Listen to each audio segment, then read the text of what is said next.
Okay, we're going to get started. If board members can come up. Thank you. They did it. Say, we're going to keep doing presentations like this. Mark and I, we need swivel chairs. That's what I know, exactly. Yeah. We're too old And for softer. this. That's right. Bring my own cushion from home. Is everyone here? Okay, I'm gonna wait till this one. Brian, are you good? Totally. Oh, 1 second, okay. Just give me a thumbs up when we're ready. Well, you know what? Yeah, what's on? Yeah.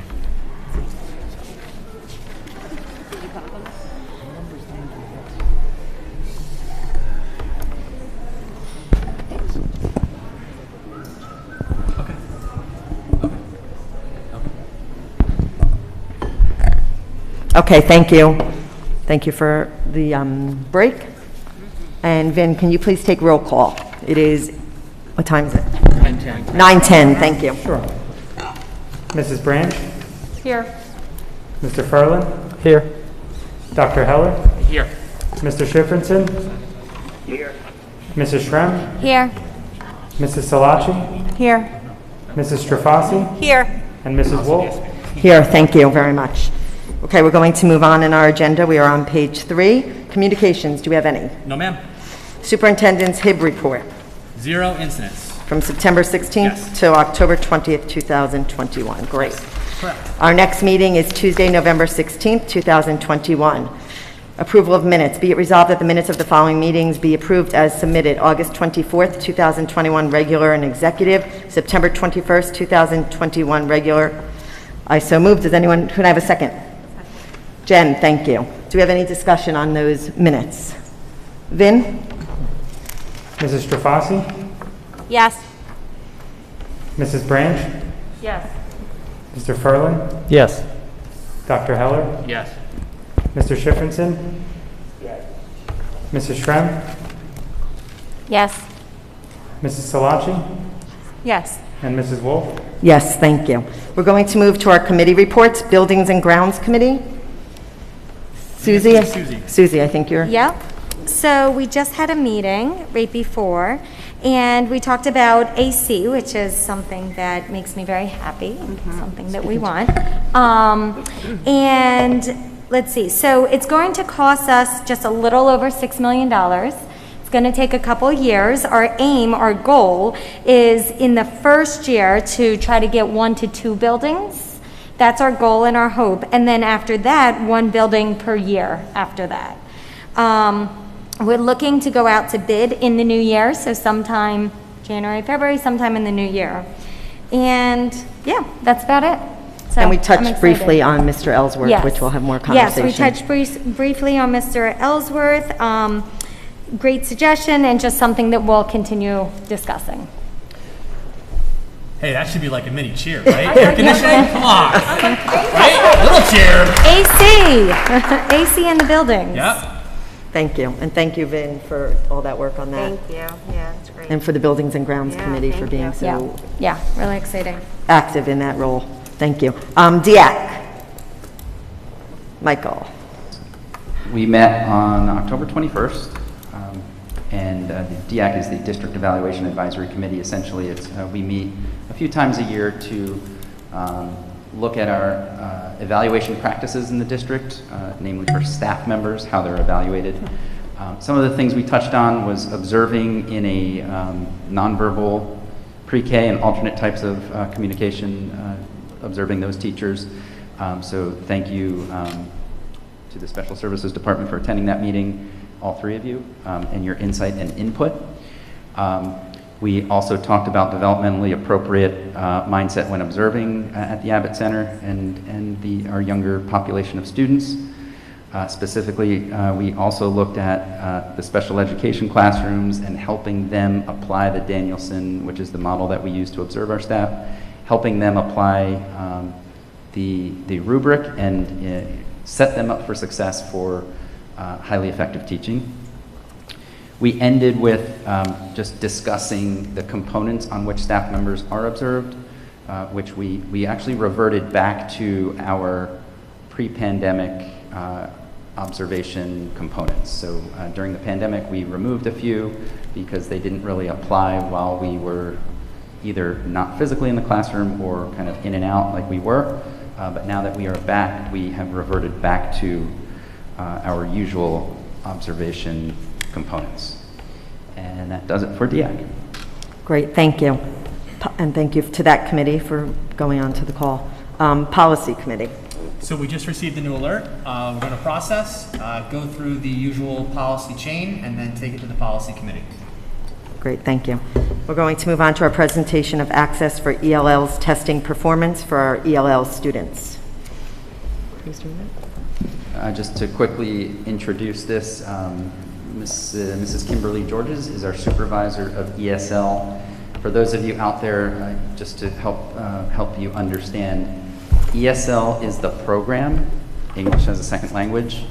ELL are the actual students, English language learners. So, sometimes you may feel like those are synonymous and interchangeable. They're really not. ESL is the program, ELLs are the individuals.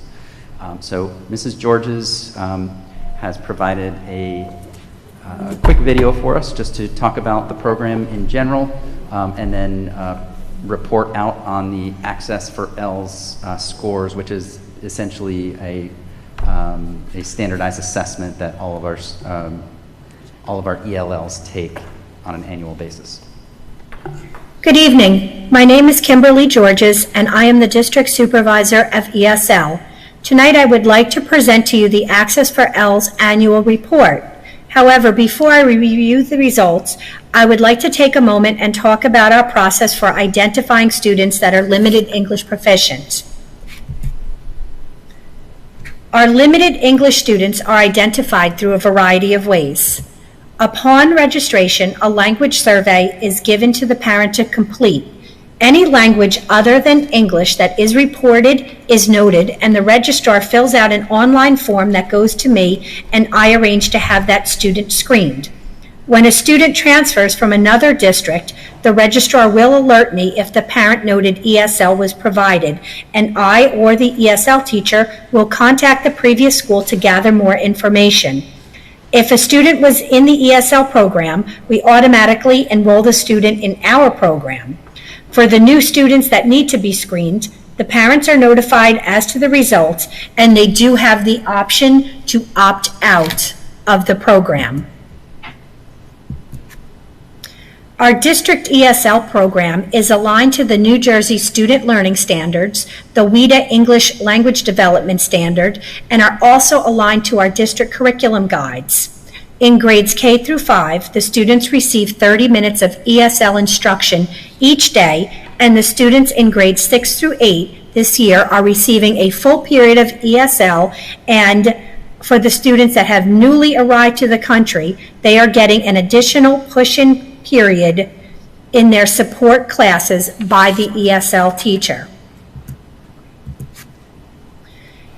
Each year, all ELLs, included those that have declined services, are tested using the Access for L's test. The 4-part test measures the student's ability in the areas of reading, speaking, listening, and writing. For the 2020-21 school year, 113 students were identified as in need of English language services. 84 were enrolled in an ESL program, 29 declined services, and all testing this past year was done in person, 16 of which refused testing. The results. Students remain in the ESL program until they receive a score of 4.5 or higher on all domains. This year's results were mailed to us in early September, and as shown, of the students tested, 54 will continue to receive services, 30 have attained proficiency, 4 moved on to grade 9 and are still eligible and attending Colts Neck High School receiving ESL. Of the declined students, 21 are still eligible for services, of which 2 have opted back in the program, and of the declines, 8 have attained proficiency. Our testing results. As this slide shows, the students are scored on a 6-point scale. The levels are entering, emerging, developing, expanding, bridging, and reaching. An overall score of 4.5, which falls between expanding and bridging, is considered proficient. Last year, of the 84 students tested, 3 fell into the lowest category of entering, 10 were in the emerging category, and our highest number of 35 fell into the developing category. 28 scored in the expanding category, and 8 fell into the bridging category. We did not have any students in the highest proficiency category of reaching. Typically, ELL students will spend 3 academic years enrolled in the program, which is consistent with the ELL program goals. At present, we have 10 students that are in the program for more than 3 years, and of our declined students, 9 are still eligible after 3 school years. Our ESL across the district. This chart shows the breakdown of ESL as of October 1st. As you can see, the majority of our ESL students are in kindergarten, grade 1, and in grade 3, with an overall number of 94. Dugan has the largest number of ESL students with 25. In terms of the languages spoken among our ESL students, our demographic is changing. Currently, 57% of the ESL students speak Russian, and our next highest percentage is Spanish with 10%, and then Chinese at 8%. As the pie shows, we have a lot of other languages being spoken among our ESL students. In breaking down the ESL population, note that only 6% also fall among the economically disadvantaged. In terms of ethnicity, white is the most reported, followed by 26% reporting Asian. Lastly, 15% of our ESL students are also identified as students with disabilities. I would like to thank you for your time today, and please reach out if you have any other questions or comments, and I would be happy to discuss the program with you further. Thank you. Thank you. Thanks, Ms. Georges. Thank you, Mrs. Georges. Okay, we're going to move on. Does anyone have any questions regarding our EL population? I think that was. Thank you for all that information. I know every year we report on this. Presentation of DLM testing performance special ed students. Allison. That's her name? Allie. No, turn around. I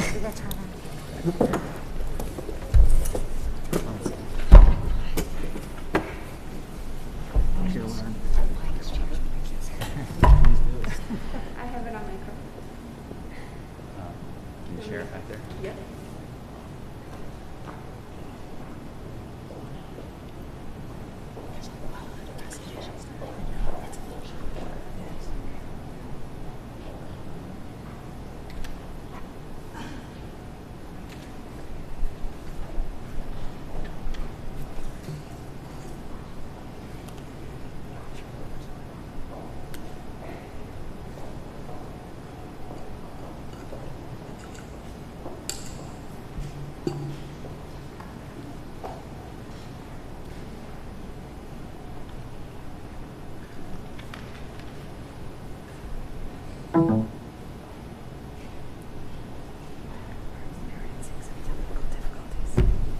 Please stand by.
Good evening, everybody. My name is Allie Mortar. I'm one of the supervisors of special services.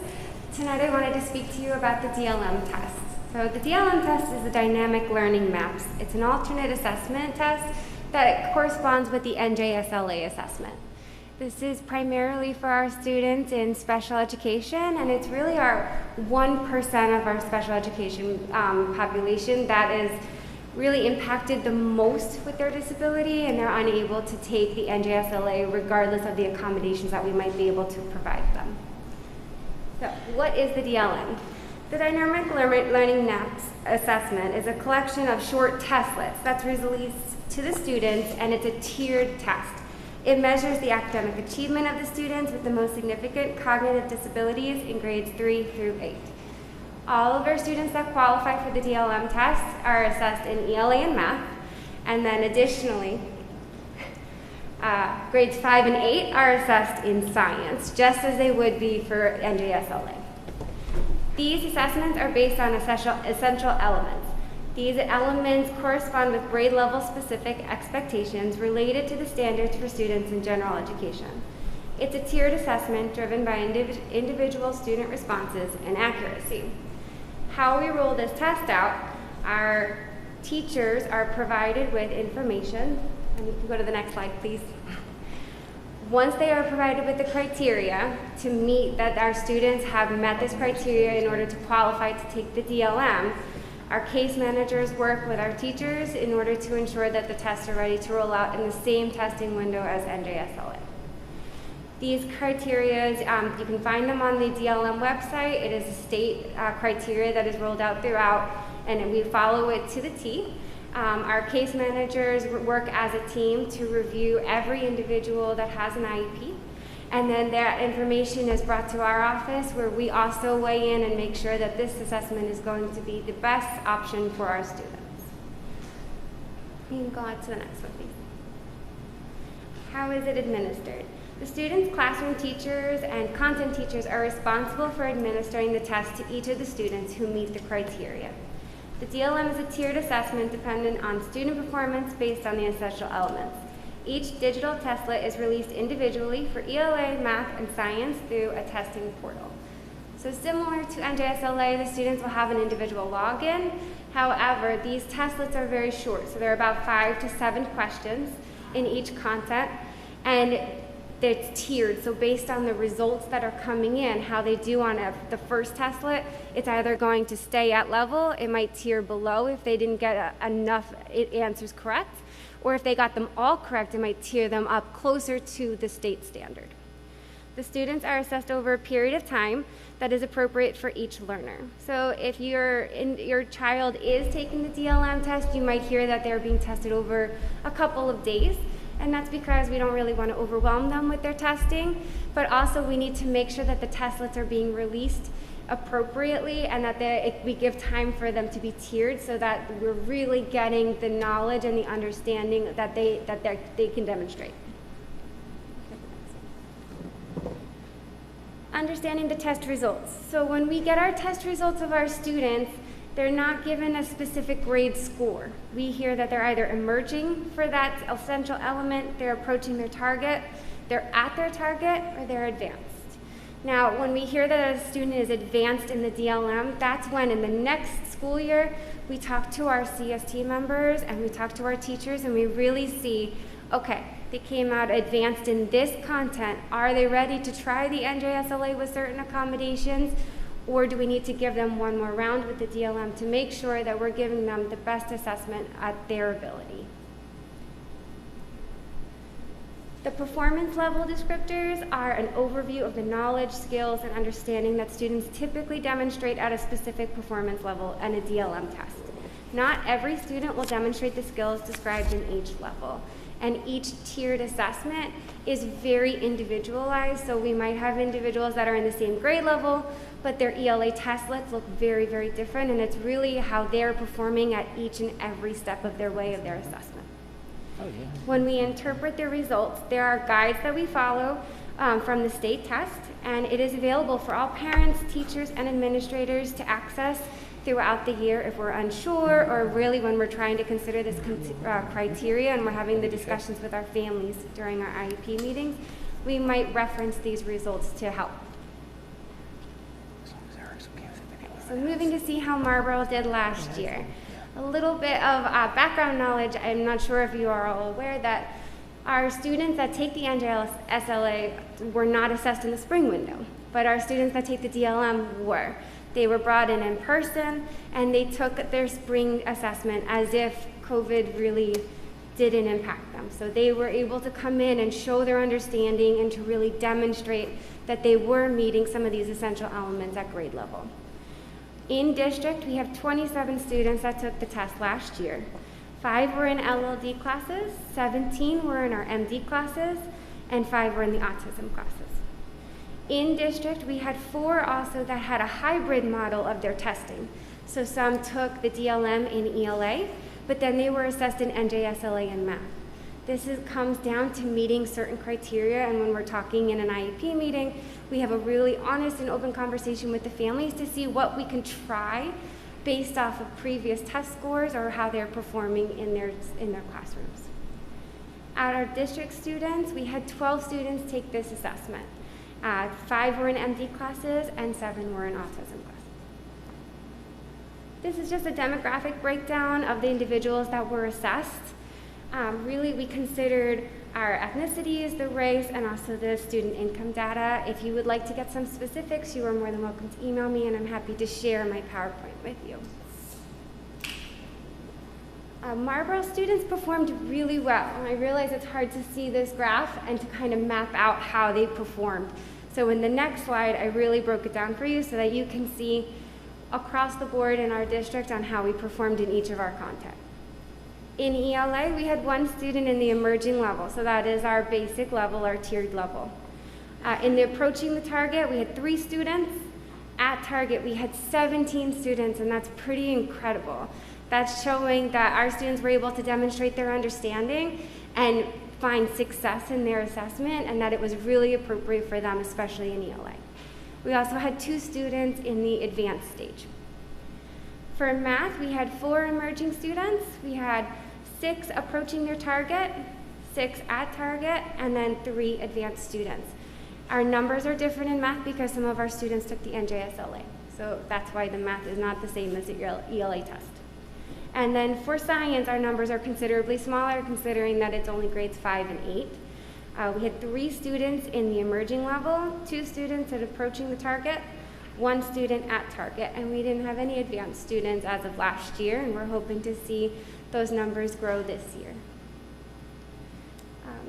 If you have any questions about the DLM assessment, how we meet the criteria, how we consider students to be either a hybrid test, or how we can utilize the accommodations in the IEP for the NJSLA versus the DLM, we'd be happy to answer any questions. You could always reach out to your case managers with specific questions for your children. Thank you very much, Allie. That was great information. Dr. Hibbs, can we see if we can maybe put those on the website, the both of the ELL and the DLM presentation? Good? Done. Okay, great, thank you. Review of curriculum guides, Mr. Malone, busy man tonight. Thank you again. So we have several guides up for this evening. Conflict managers, 6 through 8, developmental school counseling. Those are all updates to the, as mentioned before, the 2020 most recent New Jersey student learning standards. We updated resources to make sure we not only complied with those standards, but also make sure all the resources were appropriate and relevant. Educational technology in K-5, we applied the new standards, Standard 9, career readiness, life literacies, and key skills. The committee revised also the units of study to include appropriate grade level projects to hone skills utilizing technology through cross-curricular projects. Then you'll see the applied technology, grade 6 through 8, digital design 6 through 8, and engineering and design. And you witnessed some of that in the beginning of this meeting when you saw students creating those projects, hands-on projects in those sorts of classes. Again, applying Standard 9 for the 2020 standards. The committee's revised curriculum guides and units of study to ensure students were encouraging in hands-on learning activities. Library media, K-5, again, the new standards, career readiness, the Standard 9 kind of threads throughout a lot of these. Life literacies and key skills, revised units of study to include appropriate grade level projects. Same with library media 6 through 8. And obviously then we have an addendum, which was explained before. So. Thank you, Mr. Balloon, and thank you to everyone who worked on these curriculum guides. Thank you. Okay, we're going to move on to financial and business operations matters. Jen, can you please read? Just make sure your mic, yeah. Yes. The superintendent of schools submits the following resolutions for approval. 1, transfers. 2, list of bills.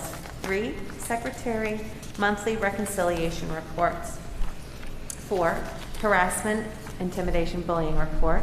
5 travel. 6, comprehensive maintenance plan and form M1. 7, authorization to accept financing bid. 8, approval of agreement for sign language interpretation services. 9, approval of agreement for sign language interpretation services. 10, amended resolutions, school physician. 11, school physician. 12, approval of transportation agreement, case 937. 13, approval of transportation jointure with Shore Regional High School District. 14, donation. 15, approval of site access agreement between the Marlboro Township Board of Education and Marlboro Township for environmental remediation activities. 16, resolution of the Marlboro Township Board of Education in the County of Marlboro, New Jersey, authorizing the submission of other capital project documents to the New Jersey Department of Education. 17, health and safety evaluation of school buildings checklist statement of assurance. 18, acceptance of child assault prevention grant for the 2021-2022 school year. 19, settlement agreement. 20, approval of emergency virtual or remote instruction program. 21, award of merit pay 2021-2022 school year employment contract for superintendent of schools. 22, award of merit pay 2021-2022 school year employment contract for superintendent of schools. 23, Uniform State 2021-2022 Memorandum of Agreement. 24, approval of sidebar agreement with Marlboro In-Service Employees Association. 25, home instruction. 26, lease of Toshiba copiers per Omnia partner contract. 27, donation. 28, donation. 29, donation. 30, amended resolution out of district placement for the 2021-2022 school year. 31, amended resolution out of district placement for the 2021-2022 school year.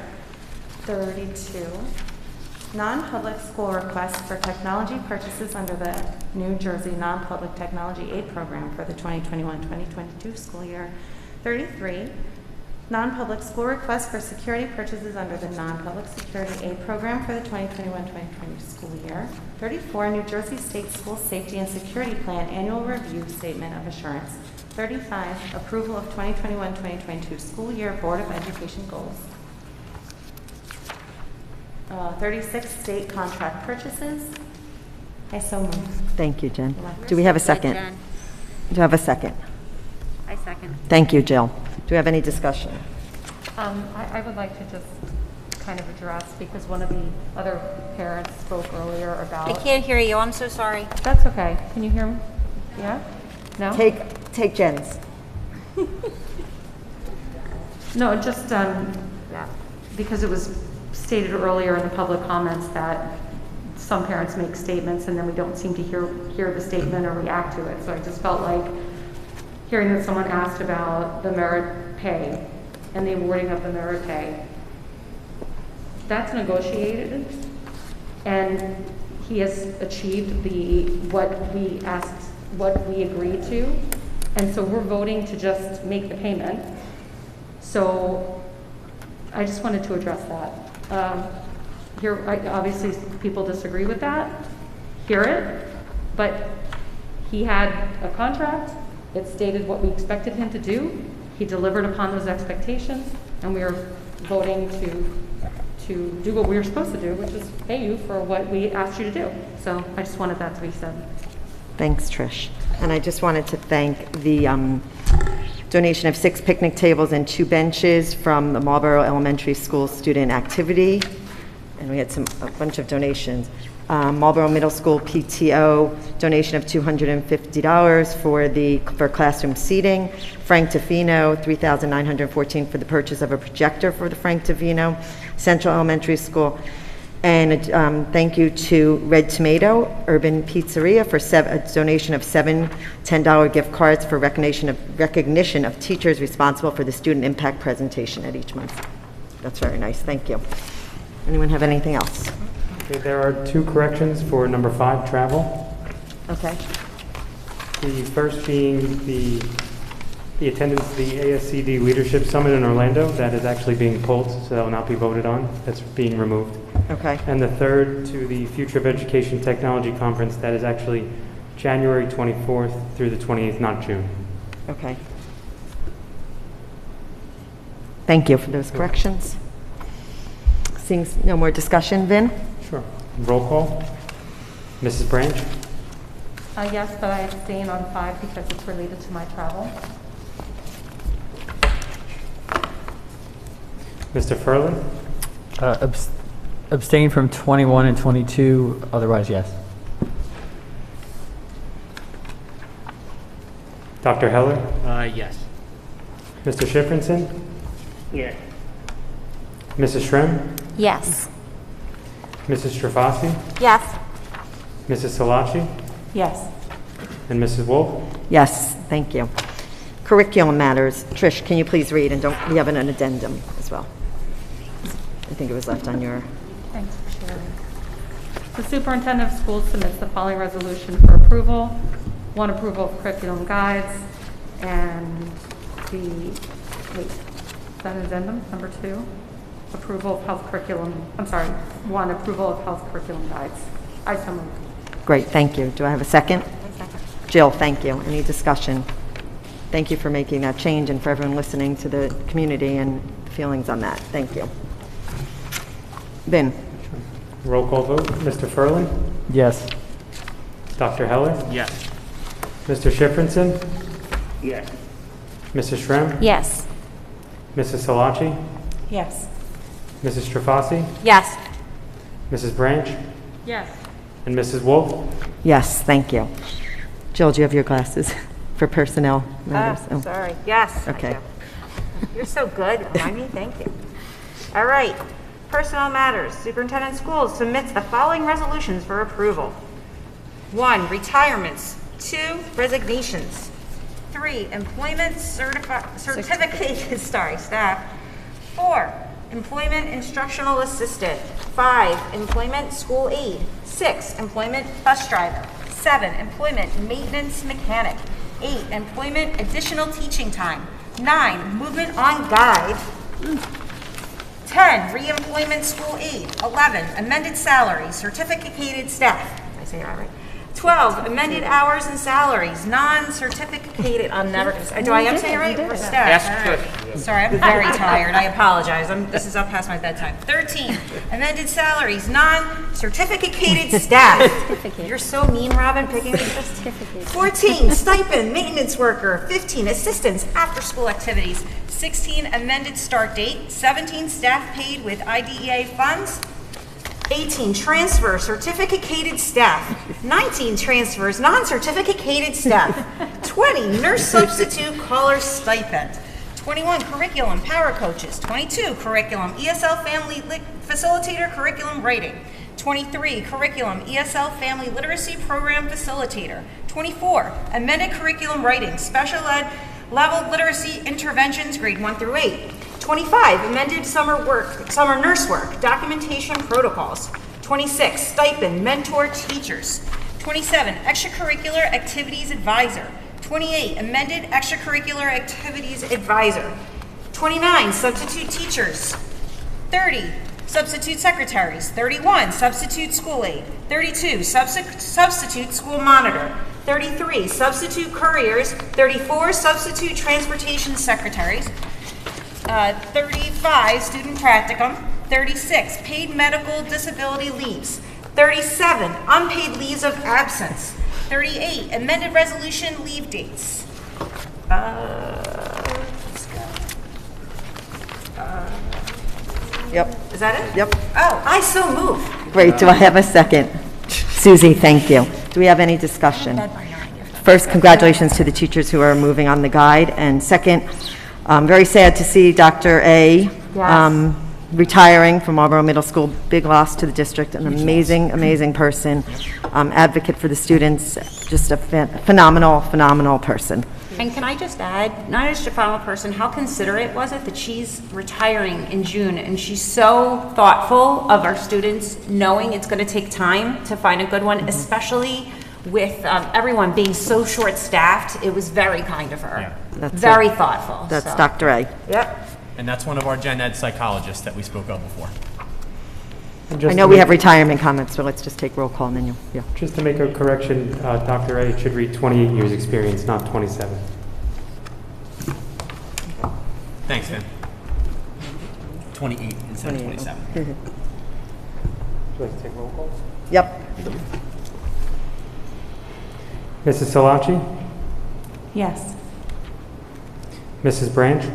Yes. Mr. Ferlin? Yes. Dr. Heller? Yes. Mr. Shiffrinson? Yes. Mrs. Shrem? Yes. Mrs. Strafasi? Yes. And Mrs. Wolf? Yes, thank you. And I believe we have some retirement comments, Mr. Balone, I remembered this time. Yes, we do. We have two. So the first one is retirement comments for Dr. Nancy Asher-Schultz. 28 years ago, the Board of Education recognized the need for a school psychologist to work in the capacity of pupil assistance and crisis intervention.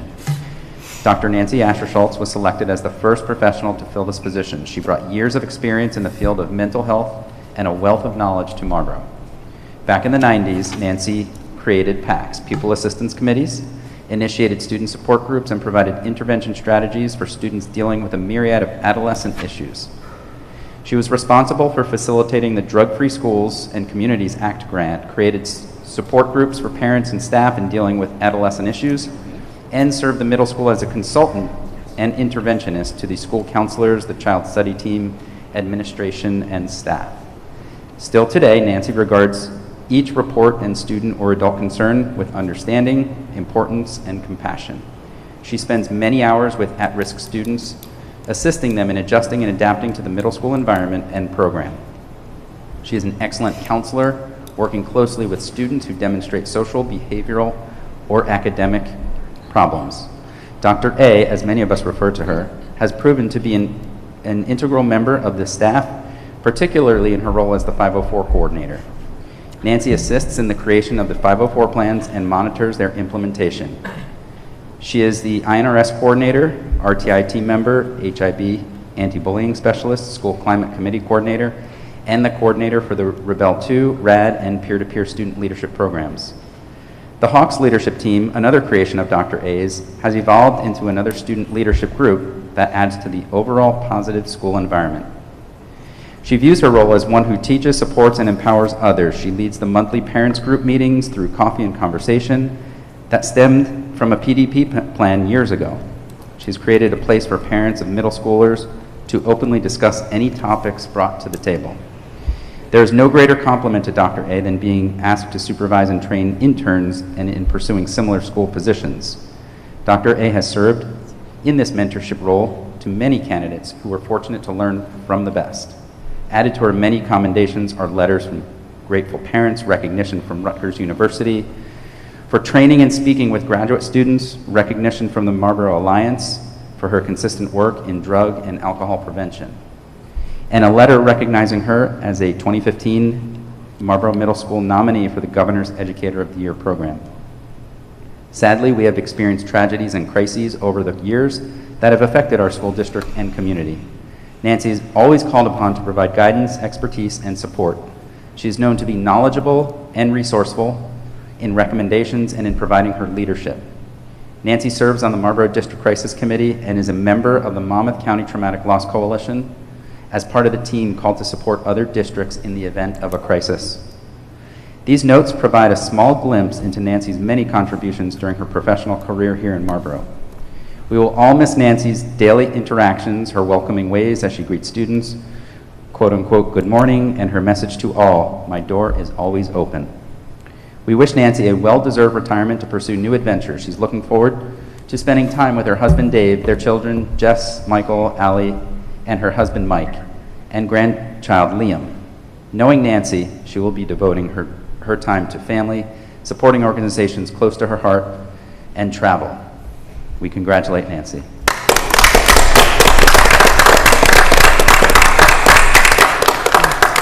Big loss. And secondly, we have retirement comments for Joanne Orr. For 17 years, Joanne Orr has served as an IA in the Marlboro Township Public Schools. During her time in the district, Joanne spent most of her years at Robertsville Elementary School, which she fondly refers to as her second family. Over her years in the district, Joanne worked with a diverse student population and across all grade levels. Both staff and families admire her calm demeanor and dedication to her students. She has touched countless lives over the past 17 years, and we are grateful for having the privilege of working with her. In retirement, Mrs. Orr plans on spending time with her new granddaughter and traveling. Congratulations, Mrs. Orr. Thank you to Dr. Asher Schultz and Joanne Orr on their combined 44 years of service to the Marlboro community. Thank you very much, and good luck in your retirement.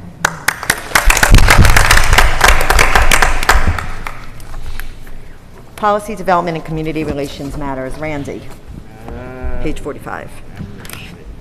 Okay, policy development and community relations matter. The superintendent of schools submits the following resolution for approval. Number 1, first and second read. I so move. Great. Do I have a second? Susie, thank you. Any discussion on that policy? No. That's what we discussed earlier. Yes. Then roll. Roll call vote.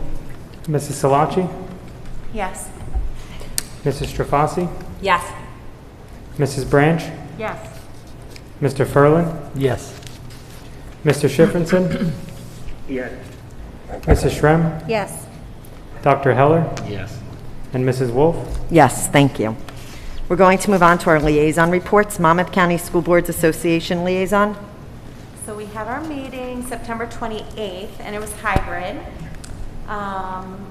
We talked about the Monmouth County Teacher of the Year, and our next meeting is November 16th, which is the same as ours, so I As our can't board. be there. Thank you. Thank you for attending that last one. New Jersey School Boards Association. So right now, we have our workshop going on today, tomorrow, and Thursday. And there's great offerings, There's so a if lot of anyone, good stuff on it. All virtual. Yeah, Yep. all virtual. all virtual this year. Freehold Regional High School. Freehold Regional High School had their last meeting on October 14th. They had a big band festival like within Freehold Regional at Howell High School. That was a great success. If you've ever driven in the borough at this time of year, you'll see that all the high schools paint all the windows in the stores. If you never go into the borough, please do, because it's really cool and you get to see all the artwork of the students.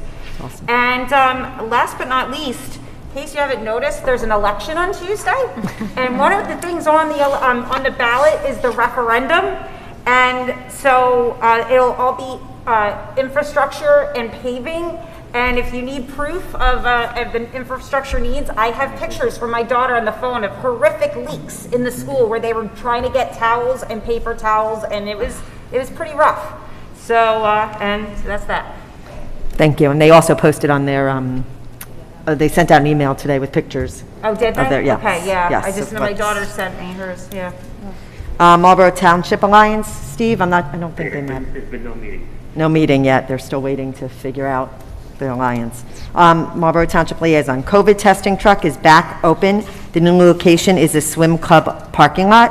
Tuesdays and Saturdays, information was sent via email from town and posted on the website homepage. And don't forget to go out and vote on Tuesday. PTA, PTO Liaison. We had our meeting, it was maybe last week or the week before. A lot of good conversation. We were talking about book fairs. We were talking about just fundraisers. And I'm trying to think if anything active came of it. I don't recall. I don't think so. I think that about covers it. Yeah. Great, thank you. Marlboro Educational Foundation, the MEF. Our first fundraiser of the year was a huge success. Many thanks to all of our amazing teachers who love wearing jeans on Mondays. A donation to the MEF allows teachers and staff to wear their comfortable jeans every Monday for the school year.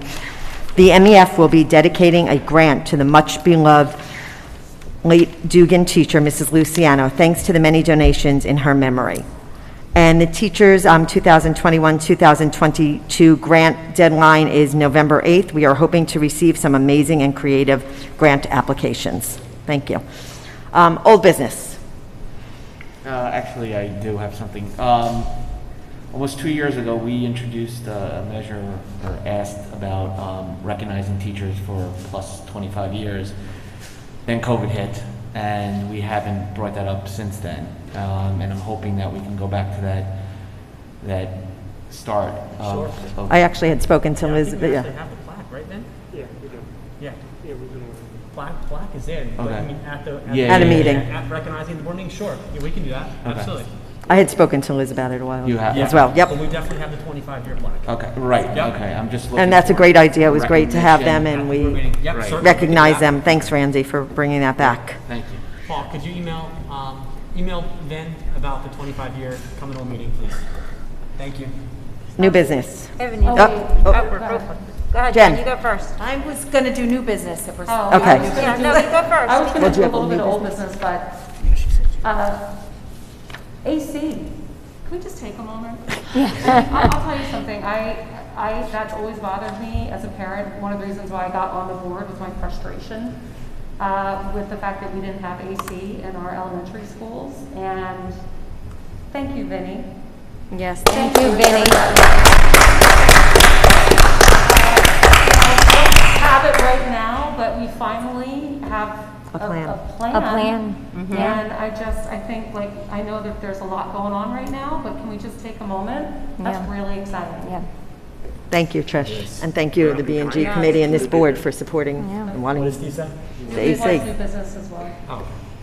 Okay, new business. Did you have your business? Can I add something? Oh, Steve, yes. I know 3 teachers, 3 retired teachers spoke on behalf of renaming Robertsville for Tom Ellsworth, who was the first Robertsville principal and the first Dugan principal. And I just wanted to add my support, my endorsement.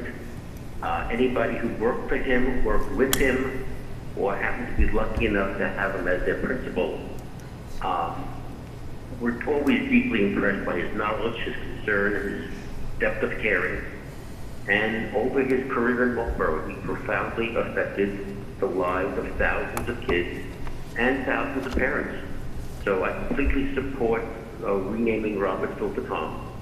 And if we can do this in an expedient way, that would be great.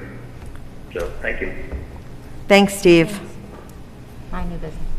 Jill. I think it's new business, not old business, but I was just thinking about how everyone's been talking about, how the misinformation kind of festers. And I know in years past, we used to have more workshop meetings, and I don't know if we need to meet twice a month, but what if we alternated, where it's like once a month, twice a month, so that way we can discuss things more actively and clarify things so that it doesn't build an entire month. I don't know, just a thought. So No, we it's could great. we could all think about that, so. Yep, great idea. Thank you for bringing that. So my turn? Okay, Jen. Sorry. So just real quick, that's okay. Mr. Strafasi brought up the unconscious bias, and actually in my master's class that I'm taking now, we just learned about that, and I think it's a great idea to try to bring it into our district as well. I was going to be talking about it anyway, but he brought it up. Thank you. Thank you for seconding that, and thank you for Mr. Strafasi for bringing that up. Okay, anyone else? Thank you, everyone. We're going to move to our second public comments. Same rules will apply. You'll have 3 minutes, and Mr. Caravello will let you know when there's 1 minute remaining. Do you have any names? Is there anyone that would like to come up? Please just come up and state your name and address.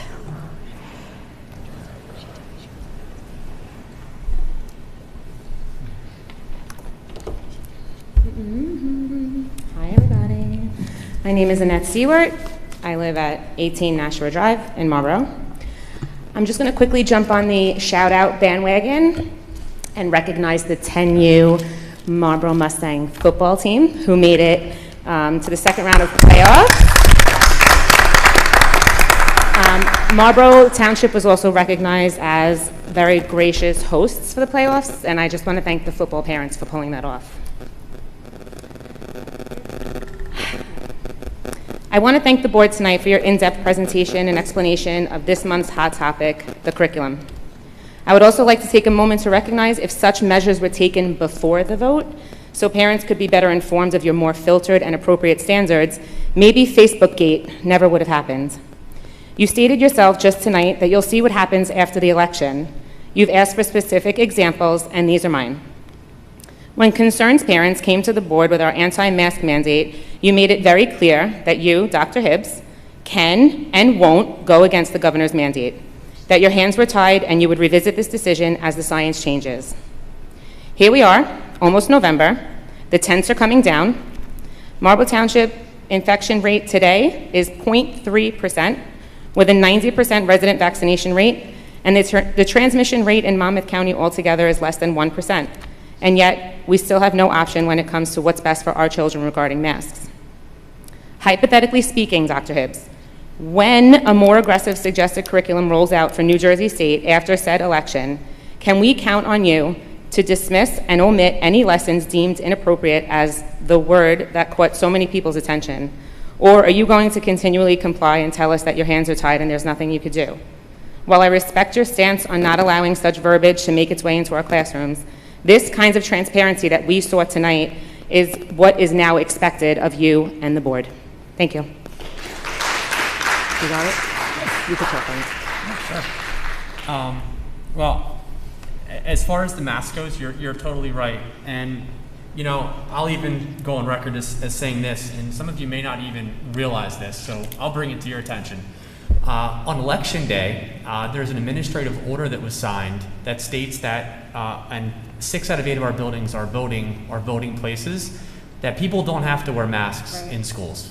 And I'll go on record as saying right now that that is just baffling to me, because miraculously on one side of a door, someone can get COVID, or on the other side, our kids and our staff have to wear masks. So I'll say that publicly, that I am disappointed by that entirely, because I feel that is just disingenuous across the board. If we're supposed to wear masks and that's the rule, then that should be the rule. You are totally right, Annette, that we are seeing it come down this way, which makes me super, super happy and super comfortable. You know, the question came up before about, you know, my stance in the summer. My stance in the summer was the variant wasn't here, and I really didn't have that concern. But as soon as we hit, we went skyrocketed. We really did. We had about 300, and I think it's 24. If you look at September 27th on our dashboard, we had 324 kids in quarantine. We went sprinting out of the gate. And since then, we've taken a nosedive. We actually took a nosedive, I think, down into the 50s, and now back up into about the 100. We've definitely had some cases recently.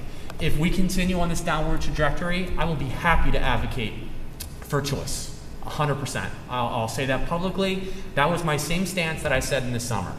Why I changed that stance, why I changed is very simple, is we went straight up. And like I said before, I have a responsibility for each and every child, all 4,000 plus and staff members. So that's that. As far as will I stand against things that I feel as if are not appropriate? If something comes out in a standard language that I feel is not appropriate, I will always stand.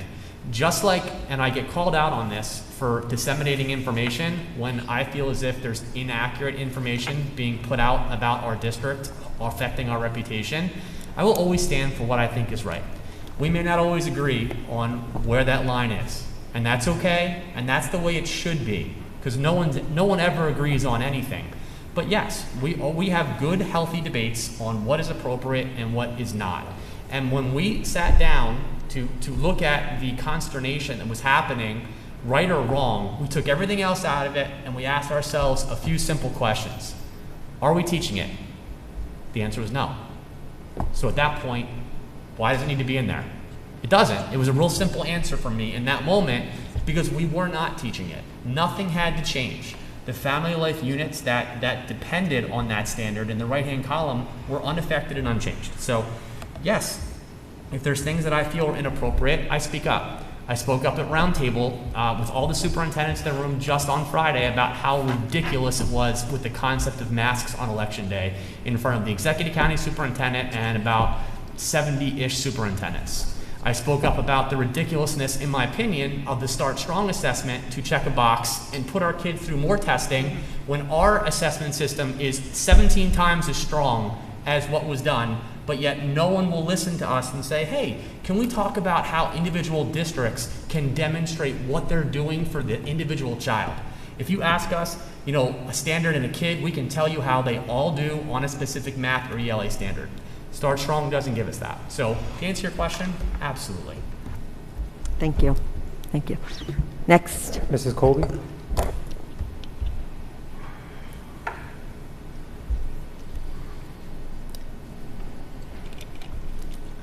At this time, you guys don't even have to have me state my name and Sorry, no, address. it's fine. It's Angela Colby, 18 Market You could take Drive. it out so you don't have to. Okay. It's just very low. I have a couple additional questions for you. You had mentioned today about opting out of the family life curriculum and the health guides. However, at the PTA meeting that you went to Dugan, you had said that those lessons are taught throughout the day. So I just want to know how we can opt out, where we need to go, if you could give us a little bit more information. And also I had asked at the Dugan PTA about the child COVID testing, and your response was that there was no discussion about kids getting vaccines. And recently in the news, again, they're talking about mandating vaccines for kids 5 years old. I just want to know what kind of conversations are happening at Monmouth County, state with the nurses, what kind of information is going around regarding the vaccines, the mandates, and parental choice. And then I just want to be an advocate for anybody that's has a child with special education to go and talk to your case managers and request them to get some testing related to how the general education students are tested, because regression is real and they need to revise the IEPs and their 504s, because kids in special needs especially are behind with their general ed classmates, and I think the parents really need to stand up and start advocating more for them. Thank you. Okay, at the PTA meeting, I think the question was more about, and Mike, help me here, health is, you can opt out of health, but when it's integrated across the curriculum, that's when you cannot. And I think that's what the genesis of that conversation was. So as far as health goes, if you have a specific concern, we have a policy on that. Is it 5250? Yes. 5250, Mrs. Colby, you can just go right to that policy and then reach out to your building level principal and they will be happy to assist you in that endeavor. As far as testing and vaccines go, two very different things. So with all the testing that had to happen through Executive Order 253, that mentioned only staff testing.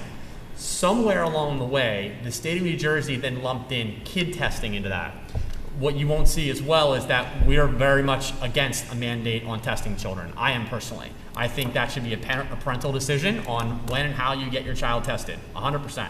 So with that being said, there was two options that went through on how we could test. There was option one, where we had to get assigned a vendor by the state of New Jersey, and then there was option two, where we could actually pick our vendor.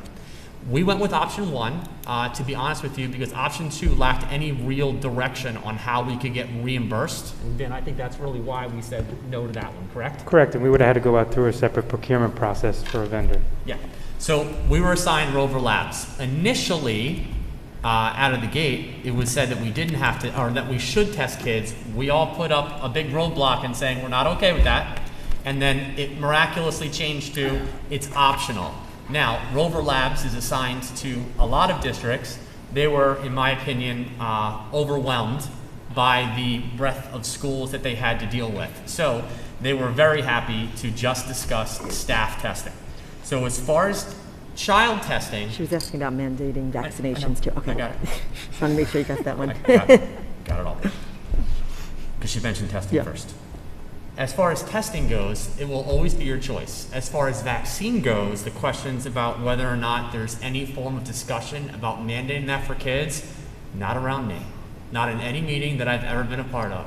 However, I, like probably everybody in this room, have been thrown many curveballs over the course of the last 3 years. So, but not in my presence has there ever been a discussion about a mandate of anything. Now, I do know that I believe it's November 3rd.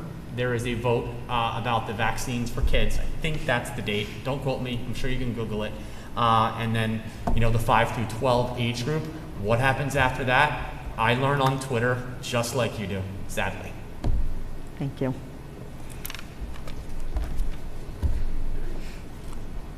Robin Bornstein, sorry.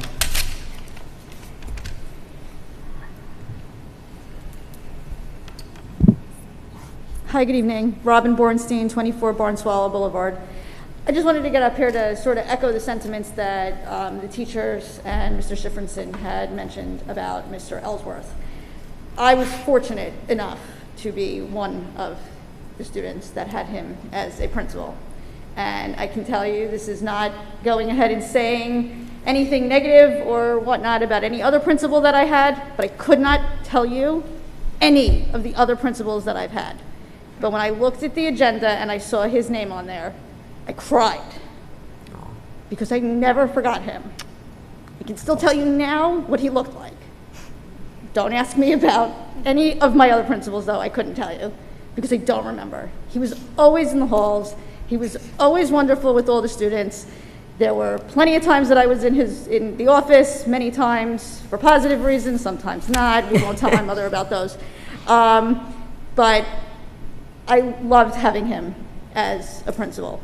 I also love Mr. Pagliaro, but every time I walk into that office, it's still Mr. Ellsworth's office. That's so sweet. And I mean, I'm on the PTA, so I'm in the office a lot, and it is still Mr. Ellsworth's office. So he was absolutely a wonderful person, and anyone who had the opportunity to have him was so fortunate, and he definitely can't ever be forgotten. So it's unfortunate on his passing, but he was definitely a wonderful asset to Marlboro and one that I still will never, ever forget. All these years later, I still remember him. Thanks, you. Robin.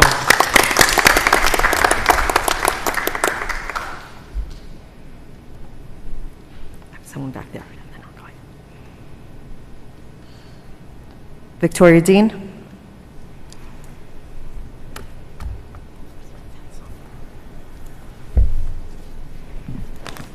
Victoria Dean, 28 Pheasant Drive. Can I just ask a quick question? Is there a separate list that would have been signed up out there? Because I signed up for the public session. Is my name I don't know. on that?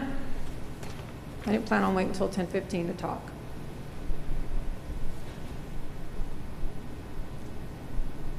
No, I mean, is that, so, it looked like it from 28 Pleasant Drive it was, but That's 28 Pheasant Drive? That's me? I thought it said Ophelia, sorry.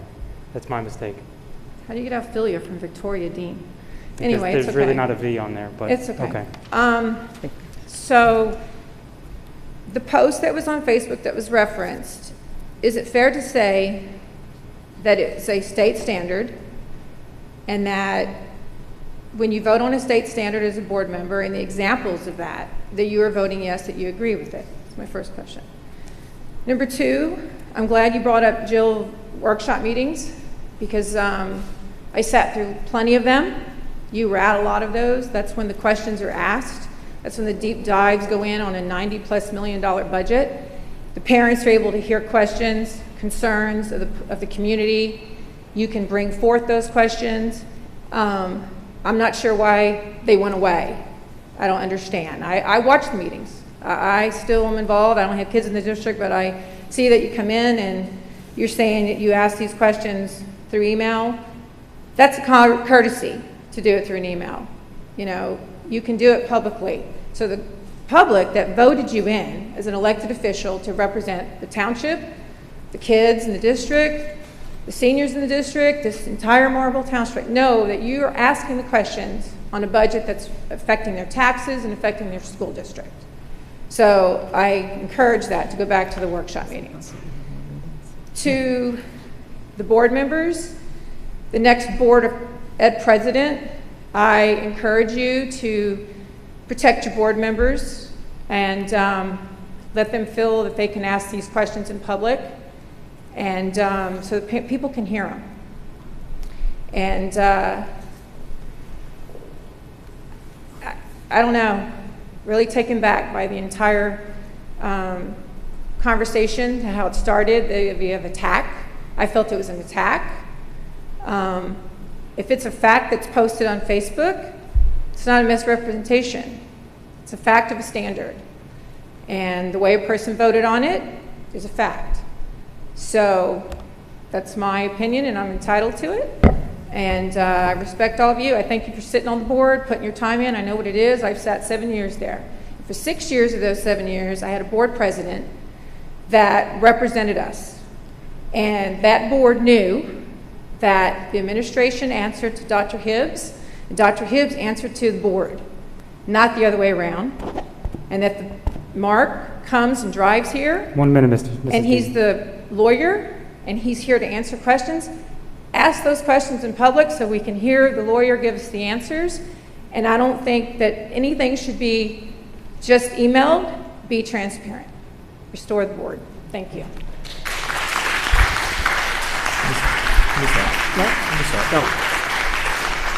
Okay. Mrs. Dean, I think being on the board for 7 years, you know that we don't vote on state standards, or you should know. I won't address the concept of the workshop. I will address the concept of emails. I think you're under a little misimpression. We've put a lot of things through committees as well, that it's not just a random email. People at any time could email. So the lack of a workshop or not lack of a workshop doesn't mean that there's any lack in transparency. I love that word, quite frankly. It's something that you throw when you really want to make something look bad, but you really have no evidence. So I'm not quite sure what to say to that. I will say that I very much enjoyed my time on the board with Mr. Lansky. I believe he's listening right now. So hi, Mike. Thank you for years of service. And I will say that my time with Mike Lansky is mirrored by my time with Mrs. Wolf, who are actually both huge child advocates. Never, ever, ever, and this is a great example of what we were talking about before, about people putting out information that is just simply meant to smear. Let that sit there for a sec. At the end of the day, Mrs. Wolf doesn't stop anyone from asking any question, and shame on that comment. Excuse me, there's no back and forth. That is terrible. In future, I hope you have a board president that, let me read it, that protects people so they can ask questions. Every person up here has the ability of asking any question at every time. We respect your right to an opinion, and my opinion on that post was that it was disingenuous. Had you have just put up the whole slide like we did and said, listen, it's a state standard, but it's not being taught, then that would have been fine. Now, of course, you have the right to an opinion. You do. You know, okay. We're not doing back that. and forth. We're not doing that. Okay. It's not a back and forth. So at the end of the day, as well, I am very aware of who I report to. Again, that's like throwing the rock for transparency. I work for this entire Board of Education. I actually spend time with each and every one of them in discussions. You know, this week I talked to many members about a variety of things. So I'm very aware of who I work for. And you know, lastly, I'm sorry you're taken aback, but I disagree with almost everything you said. Thank you, Dr. Hibbs. Yes, Jill. I just want to add one quick thing. Victoria, I want to see your face. Where are you? I like talking to people. Just so you know, we did have a workshop meeting for the budget. I asked for it. So, and I know it was a long time ago, but for the record, we did have a workshop meeting for this budget. Correct. And we all thought it was a pretty good thing, right? Yep. I remember everybody seemed to like it. So just for the record, thanks. And in addition, we get a lot of information in our green notes that have become much more wealthy with information every week, so that we have a lot of information to vote on and discuss. And I have never stopped anyone on this board from asking a question. So, and if anyone ever felt I did, no one has ever reached out. So, thank you.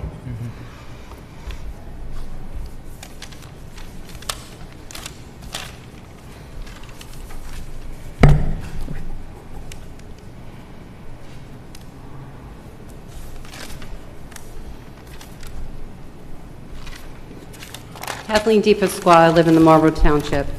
I actually am deviating off of what I was planning on speaking of based on the response Mr. Hibbs has just given here.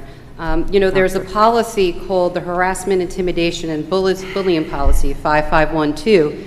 And, you know, some of the things that you have written behind you as district characteristics are listen with care, honor commitments, own your responsibility, and speak straight.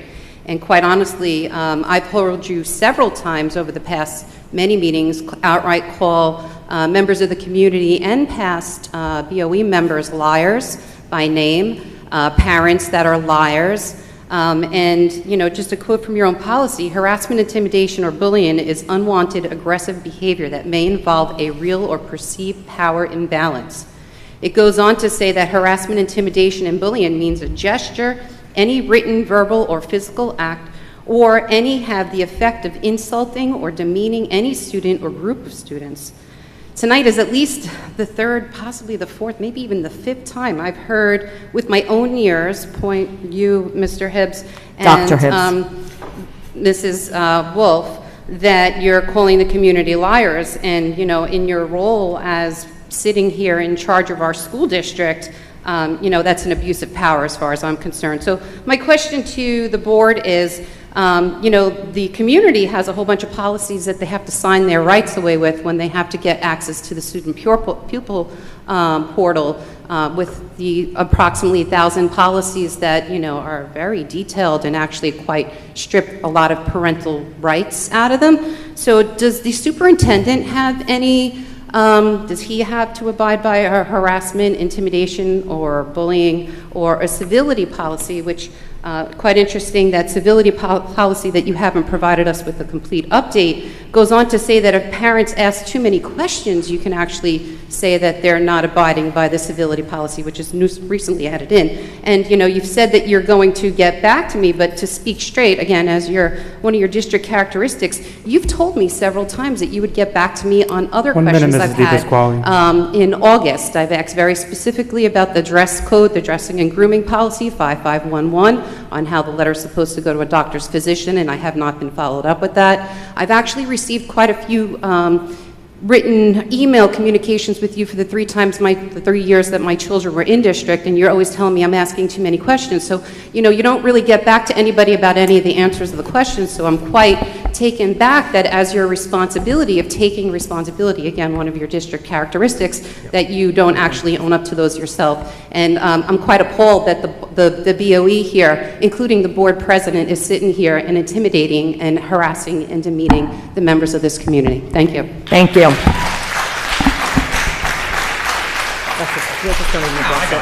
won't even address it.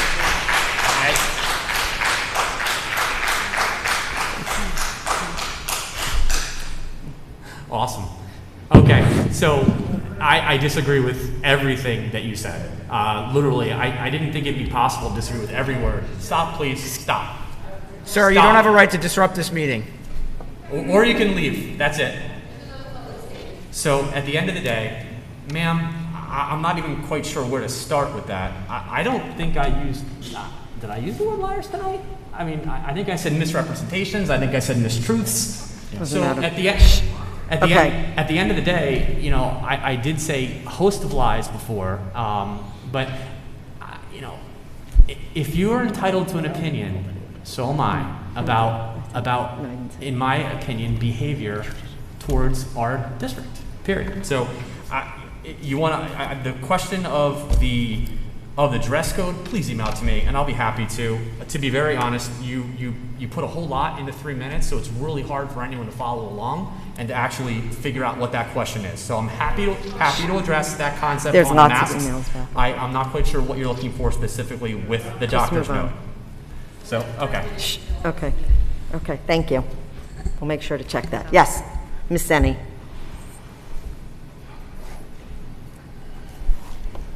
Dara Ennie, 90 Watson Court. Thank you. Thank you for what you said. You kind of took. Comments are supposed to be directed to the chair. Then let me just start with ditto. Aside from that, as a past board member, I am telling you that we used to have workshop meetings all the time so that the public could hear what was going on. So to dismiss that is just completely wrong. It wasn't dismissed at all. To say that we're not encouraged to send emails instead of bringing things up at the meeting is not the truth. And it just needs to stop. It's enough already. I don't even know where to start. What I will tell you is bullying, harassing, intimidation is a common thing. You continue to do it to other board members. It needs to stop. And the bottom line is that you're right. Everyone is entitled to their own opinions. Absolutely. You're not entitled to your own facts. And have a good night. Thank you. You know, just Mark, for the record, is there anything that you've seen that I've done that falls under harassment, Excuse me. intimidation, and bullying? No, and the bullying policy, it's Excuse certainly me. a wonderful policy, but by law, it applies to students. That's what the policy is all about. And I don't remember, Dr. Hibbs, you calling anybody a liar tonight. Okay. Thank you. Okay. Sir, if you'd like to get up to the microphone and speak like everybody else, you're welcome to do so, but yelling stuff from the audience is totally inappropriate, and it's disruptive. So you're welcome to the microphone.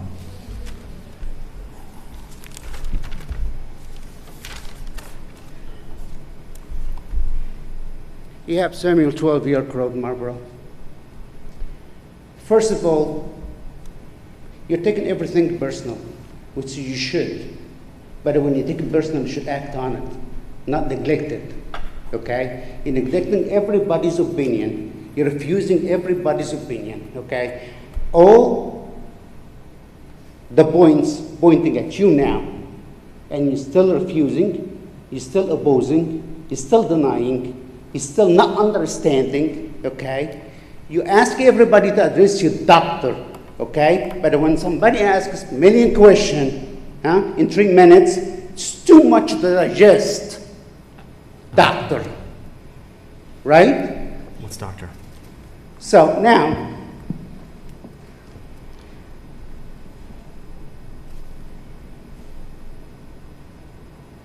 back to the curriculum and the health issue and the word that we could not pronounce.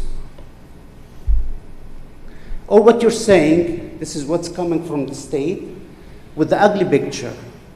We painted the ugly picture into a beautiful picture. We're still teaching the kids, same curriculum, same concept. He can name it whatever you want to name it. Still wrong.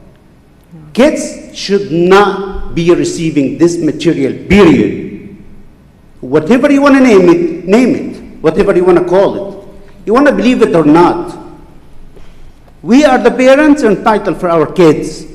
We cannot put our kids to be subjective to these curriculums. If it's coming from the state, or if it's coming from your slide, you should listen to the parents. You should listen to the community. Otherwise, you shouldn't be sitting here. Thank you. No, I have to respond. So I'll just address, I don't understand the doctor comment. But as far as kids not... Sir, it's not a back and forth. It's not a back and forth. Because I said doctor. So just Let him respond, please. Sir, thank you. As far as the kids should not be receiving this material, with all due respect, I don't think you've grasped that we were never teaching it. It was never being taught. You're not listening. It was never, sir, I'm happy to go off grid with you, but we're not going to argue back and forth. Sir, you're not allowed to disrupt the meeting. Please sit down, let Dr. Hibbs answer the questions, and stop interrupting. Thank you. I honestly don't know how we could have made that portion of the meeting any clearer.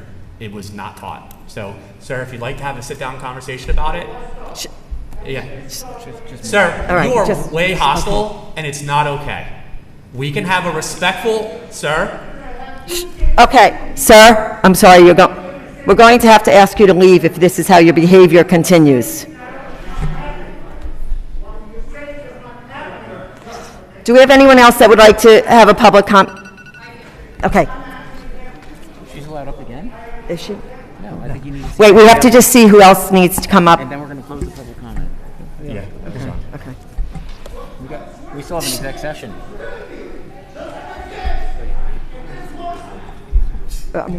We're going to have to end this meeting if this... Can I just go into executive? Just let her speak. I'm a parent. Yeah, I understand. Wait. Yeah, we won't be able to hear you. Just wait. Just relax.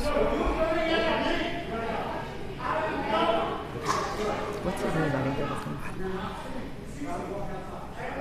Look at him with the camera. Sir, what's this guy's name? Leo Dobler. No, don't. What's his Just name? end it. In the meeting, he said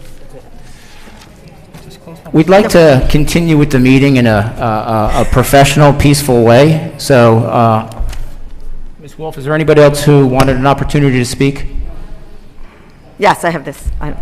Okay, we'll try to listen to you over some of the disruption in the back. Because there's background noise. Thank you. Appreciative to the officers who are trying to help us conduct the meeting.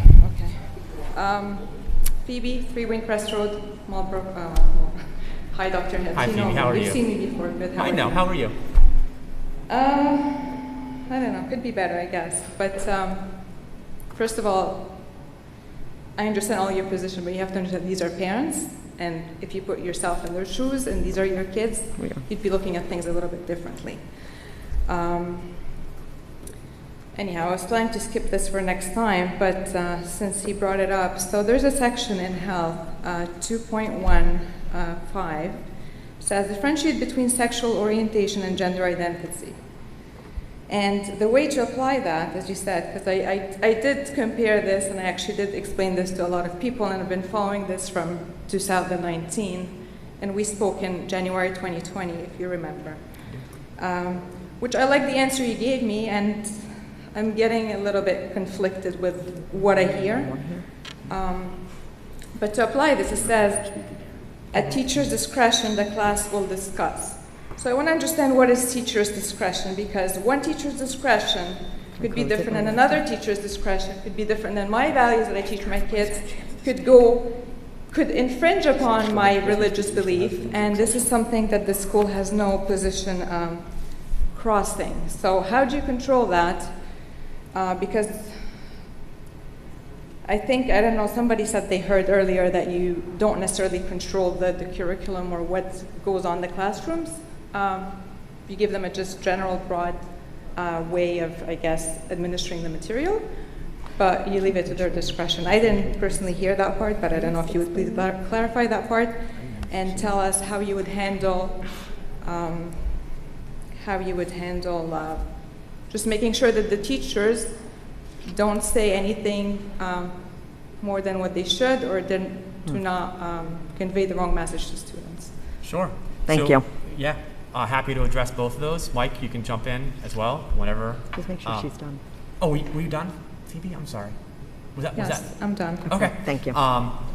So as far as teachers' discretion goes, teachers do have discretion on staying within the range of that topic. What I would encourage you to do is, if there's a specific topic that you are concerned about, why don't you reach out to your child's teacher, and where that says teacher discretion, why don't you just have a conversation with that teacher and then let them know your feelings, and then they can talk you through what that would look like in the classroom, and then there's a difference between where they go and maybe where they don't go.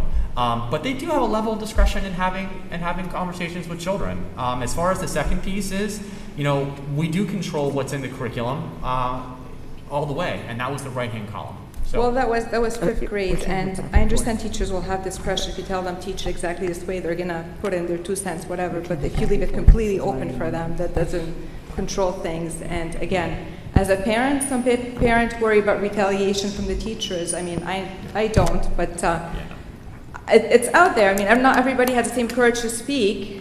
So a lot of parents are concerned about that. And what are you doing to remediate that? Make sure that they don't cross the lines, they don't teach. I mean, I don't know why, first of all, the repetition of sexual orientation, sexual identity. I mean, too many choices here that we're really, there's just a male and a female, and really this is. Well, we're not going to get. Well, yeah, we're not going to go there, but yeah, conversation. You like to enumerate everything that could possibly enumerate it under the sun, and it goes on. So we don't want to be the next California here either. And thank you for, again, not pushing this agenda. Sure. Thank you. I would reach out to the teacher. As far as it could be, but I think the answer should be you need to control what's being taught and not just leave it to the discretion of the teacher. Thank you. Okay. Thank you for your comments. Thank you. And your passion on this. And I believe we're all parents up here, and we've all been in your shoes, and many of us are still in your shoes, so we do understand, including every single person up here. Anybody who hasn't spoken yet? Has anybody who hasn't spoken, we're just going to have people who haven't spoken the second comment section. It says I'm allowed to speak more than once as long as it's not. As long as we have other people, that want to speak. And you have spoken more than once, by the way. Oh, I know, more than once could be more than twice. Right. Okay, so we still have an executive session. Of course, it's up to the board president whether we're going to allow additional public comments after everybody who's wanted to speak speaks. Is there anybody else out there who hasn't spoken? Okay. I have. Oh, there you go. Hi, my name is Eli Alam. I live on 31 Eli Circle in Morganville. I just have one quick question. If the state standard says that you need to teach third graders multiplication, can you say, no, I'm not teaching them? That's it. So those were examples. Yeah. That was your question, right? Thank you. you. If the state standard says that we need to teach multiplication, we teach multiplication. Yeah. Those were examples.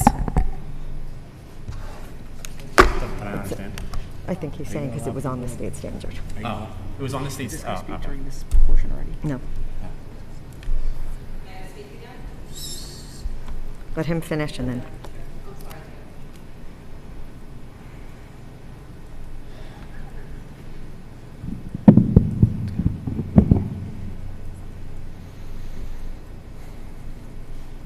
Leo Dableman, 51 Buttonwood Drive. So to continue what I've started with in the first public comment and to piggyback onto some of the things that Victoria Dean has brought forward, I'd love to finally at some point get past all of this. And to do that, I keep thinking about what interaction model could actually be effective to move us as a community past some of these issues. So there's kind of two extremes on the spectrum that are clear. One, and huge credit to Dr. Hibbs, he actually takes the time to respond to every email, take every phone call, hold every coffee meeting, whatever it is, any amount of time, which is hugely inefficient and mildly effective, but really ultimately not useful to resolving anything because there's that enormous power imbalance, right? You don't answer to any of the parents you speak to as you've described, right? You kind of indulge them. You take the time to speak to them, but ultimately, in the end of the day, it's just whatever it is you were going to say to them, regardless of what they say to you. And that's okay. I mean, you couldn't possibly have actual in-depth decision-making conversations with individual parents. That wouldn't work.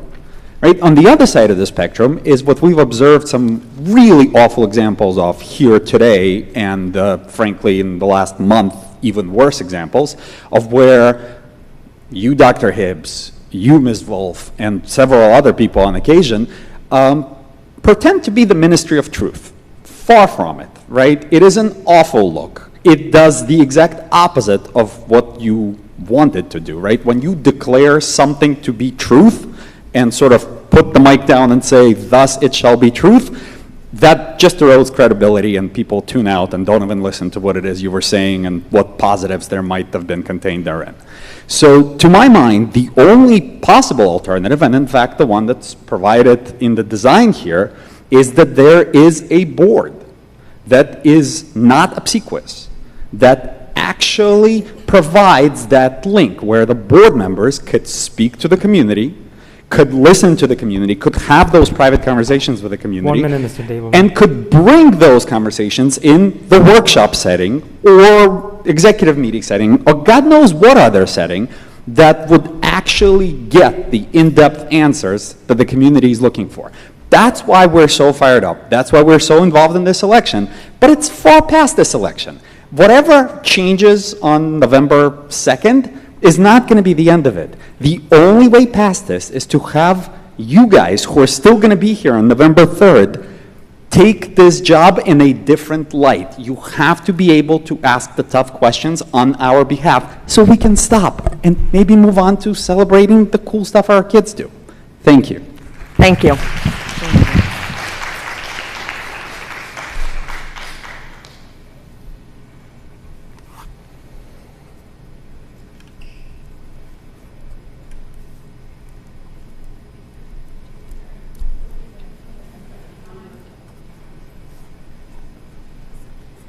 Victoria Dean, not Ophelia. I do like that name, though.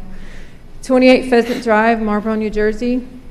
Really, I was a joke. I mean, it's fine. Thanks for twisting my words, Dr. Hibbs. I did not mention Robin's name. I didn't even mention Mike's name. I said to the future BOE president, I encourage you to take care of your board presidents, to watch over them. I didn't mention her name.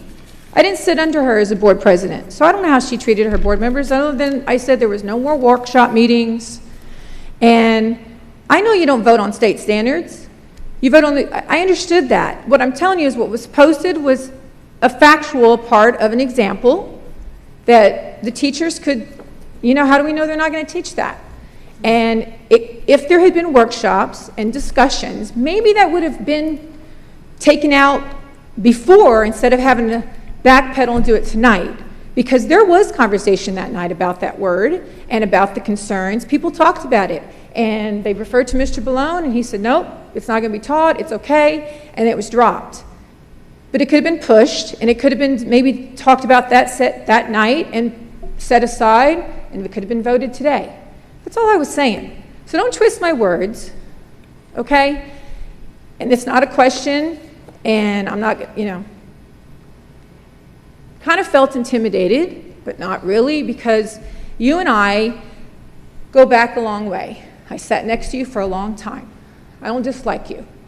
And I don't think you dislike me. My, difference of opinion. We talked at Marlboro Day, said hello. I appreciated your words of encouragement for my family. Listen, I got to get to work tomorrow. I've been here many a nights, and I like that we're all here this late, because we did it many a nights. 12, 1, I think the latest we went to like 2 in the morning. So, thank you again for serving. Don't twist my words. Again, talk about it, and then maybe you don't have to backpedal and do it after the community goes on Facebook and puts hundreds and hundreds of comments of how unhappy they are. And I feel for the poor guy, because I understand he was a little upset, but he has young kids, and they sat here till 10 o'clock. 1 minute, Mrs. Dean. So, listen to the public. That's who you represent, board members. Good night. Thank you. And Ms. Dean, good luck with your families. And last comment, we're going to close the comments. You're good? Okay. We're going to close the public comments. Can I have a motion? Oh, I said, I was waiting, I didn't think you were coming. This will be our last comment, and thank you. Okay, so this is what I wanted to talk about before. Kathleen D. Pasquale, Marlboro Township. Recently, you've approved a new organizational chart, and I'm just looking for clarity because it looks identical to the one that was previously there, except for visually, it makes it look like the school physician, the attorney, and the auditor are equivalent to the Board of Ed. So I'm looking for a clarification of who sits on the top of the chain of command. In addition to that, someone had brought up Title I funding last meeting, and Dr. Hibbs, you actually stated very quickly that it's an excellent endeavor that Mr. Ballone will be in charge of, and then you quickly moved right into another topic without actually explaining it. So my understanding of Title I funds is that it's that you have a large percentage of your population below the poverty level. And I've looked back into the Marlboro Township townships information on numbers, and we are nowhere meeting qualifications for Title I funding. So my question to you is, why are you playing around with Title I waivers? And is there any reason as to why, let me backtrack. Why are we applying for Title I waivers? What's the clarification on that? Why are we messing around when we do not have that amount of children below the poverty level? And is this tied to why we have free lunch for over 2 years? And if it's not, where is the free lunch money coming from? Is it coming from a federal grant, or are there other things that you applied for? And I'm hoping that you're going to speak straight on it. Before, I also mentioned the abolishment of the highly qualified teachers and the academic standards, academic assessments, and accountability. And I just wanted to know why were they abolished, and where have those standards now been put into place into new policy? Because it just doesn't make sense why we would get rid of a policy that says that we're going to hire highly qualified teachers and things along those lines. In regards to the Parents Conscious Act, have you provided all the parents and guardians of the district's children with opt-out forms as required by law for the family life and health curriculums or student surveys or any materials that a pupil or a parent may find morally, conscientiously, or religiously offensive as stated in District Policy 5250, the excusal for a class or program? And in the newly created Policy 2415.05, for the student surveys and analysis and or evaluations, it says that the district requires written consent from parents before students are actually given these student surveys, which touch a number of sensitive topics which would go against parents' morals. So have you provided, according to law, these opt-out options to your students? And when you get the data from this surveys, who do you report it to? Because I know part of this has to do with the federal government. So how much information is being reported to the federal government as opposed to the state? And will you notice parents, will you notify the parents that you need written consent? And what is a reasonable time frame that I should expect to hear back from you, as has been promised to me before and I've never heard back from you? Thank you. Do you want to just get back to her? No. Okay. How about now? All right, so as far as the org chart, those three people report directly to the board sits at the top. As far as why are we, and I think your exact words were playing around with Title I waivers. Yeah. You really have no idea about how Title I works. Every school district gets some form of Title I funding. It is not just tied to the districts that have Okay. Please stop. You asked a whole lot of questions. I'm trying to address them respectfully. It's not just tied to people below the poverty line, although we do get funding for that. Mike, you want to take a sec and just clarify that? Sure. There's a pretty complicated algorithm that takes place at the federal level and state level. So the initial sift is looking at our free and reduced lunch, but then we are able to apply for the grant, which we do every year, and we receive funds to also help closing the achievement gap in ELA and math. So we receive Title I funding for 2 of our elementary schools. And the other 3 elementary schools who do not qualify, we have an in-house program called the LEAP program that is essentially a mirrored image of the POWER program, which is our Title I program. Again, closing achievement gap in math and ELA, grades 2 through 5, and it's a very large program. We have coaches who meet before and or after school with students. the stipulations based on the Every Student Succeeds Act, which is where this falls out, where this comes from. There is a stipulation that any work done through these federal funds has to be done outside of school hours. So you'll notice all of the interventions that we have for our students take place either before or after school via power coaches or online programs. We have a phased approach, so phase 1 and phase 2. So it's a big lift in terms of identifying students who have the need. We hire coaches, as you saw on this agenda and the September agenda, power coaches in both DeFino and Robertsville. And then we do a parent evening event in the springtime. So it is quite a large program, and our parents really appreciate it, the parents who have participated. And we've also brought it on a local level to our middle schools with the RISE program. So we really mirrored what the federal government has provided to us as additional funds that do not impact your taxes per se. They don't come out of the local budget.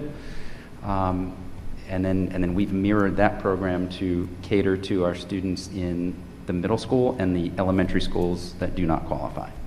Mike, opt-out letter? For 5250? Yep.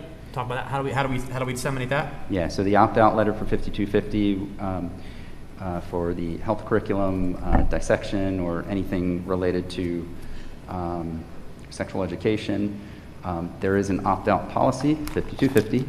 And really, the only thing the policy mentions is a communication to your child's school principal.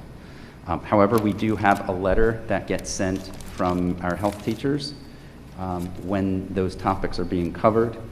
If you feel as if you either don't know when those topics are being covered, or you're curious as to maybe the teacher doesn't realize that one of the topics being covered is something that you don't approve of, the best line of defense is to directly contact the teacher and say, look, I noticed that these topics are being covered. I'm uncomfortable with it.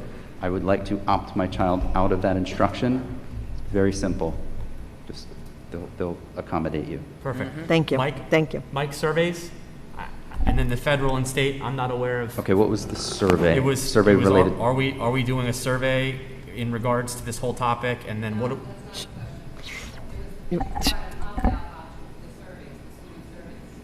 Student surveys, Mike? Opt-out option for student. I would need. Maybe we can connect offline. I would need a little more information. There's a Okay. law. Here, Mark. Here. What was the survey on? Pasquale, why don't you? I have an email going to you regarding the abstinence issue. So why don't you just respond to that email, and then we can address your concern. Paul, can you please connect tonight, and that way we can figure out exactly the policy number that Mrs. DePasquale would need for the, it was the dissolvement of some and the incorporation of the others, so that way you can just correspond right back to her. Appreciate that. Federal government and state, that will come from Mr. Ballone, data from surveys, Mr. Ballone, and everything else that I wrote down. Thank you. Thank you. We're not. We can't go. We can't get into a back and forth. You'll have a conversation with Mr. Ballone. Thank you. Yeah. So, Mike, I think that's what Mr. Ballone said, that you could email to him, and we'll be happy to respond back to you. Thank you very much. You got it. Executive session resolution. Be it resolved in accordance with the provisions of the Open Public Meetings Act, the Marlboro Township Board of Education shall conduct a closed executive session pursuant to the exceptions prescribed by NJSA 10:4-12 for the purpose of discussing matter of attorney-client privilege and a student matter. It is anticipated that the length of time this executive session will be 20 minutes, and action will not be taken in public after the executive session. Be it further resolved that the minutes of the executive session will be released when the need for confidentiality in accordance with NJSA 10:4-12 no longer applies. Do I have a motion to go into executive? I motion. Jill, thank you. Do I have a second? Jen, thank you. All in favor? Aye. All opposed? Thank you very much for coming out, everyone. Have a great evening.